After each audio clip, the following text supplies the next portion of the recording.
સર્વદા સેવ્ય દાદાજી શ્રી ગોકુલનાથ પ્રભુચરણ શરણ અનુરક્ત સમસ્ત સેવક વૈષ્ણવ વૃંદ, આજે શ્રી હરિદિવસના અનેક અનેક આશીર્વાદ અને શુભેચ્છાઓ.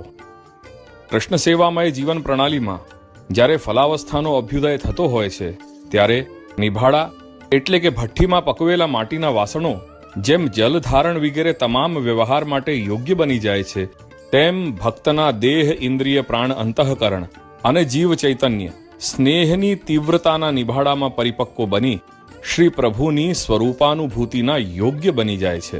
તેથી ભજન માર્ગનું ત્રીજું સૂત્ર દર્શાવતા શ્રી મહાપ્રભુ જણાવે છે, માનસી સા પરામતા. શ્રી મહાપ્રભુની દૃષ્ટિએ કૃષ્ણ સેવા જ્યારે પરા એટલે પૂર્ણતયા ફળીભૂત થઈ જાય છે, ત્યારે તે માનસી કહેવાય છે.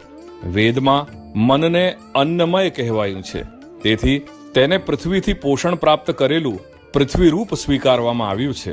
તેમજ શબ્દકોશમાં પ્રવ્યભાવને ઢાળવાળી જમીન સાથે સમાન અર્થમાં દર્શાવ્યું છે. જેમ ઢાળવાળી જમીન છેવટે ખીણ જેવી ઊંડાણવાળી થઈ જાય છે, તેવી જ રીતે પ્રવ્યભાવરૂપ અહોભાવની અનુભૂતિ પણ ધીમે ધીમે ભગવાન માટે ઊંડા પ્રેમનું રૂપ ધારણ કરી લે છે. આવી રીતે ઢળાણવાળી પૃથ્વીથી પૃથ્વીરૂપ મનની સમાનતા કરી અત્યંત તન્મય થઈ ગયેલી અવસ્થાને માનસી શબ્દથી કહેવામાં આવી છે.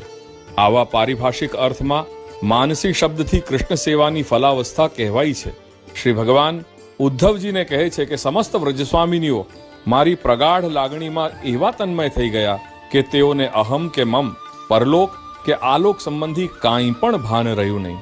એટલું જ નહીં, પણ જેમ મુનિજન સમાધિમાં તલ્લીન થઈ જાય છે અને જેમ નદીનું જળ સાગરમાં ભળી પોતાના નામ અને રૂપને ગુમાવી દે છે, તેમ તેઓ પણ પોતાનું અસ્તિત્વ ભૂલી ગયા. તેથી આવો શ્રી ગોકુલનાથ પ્રભુચરણ શરણ અનુરક્ત સમસ્ત સેવક વૈષ્ણવજન, આપણે પણ આ ભજન માર્ગને જાણીએ, જીવીએ અને અનુભવીએ.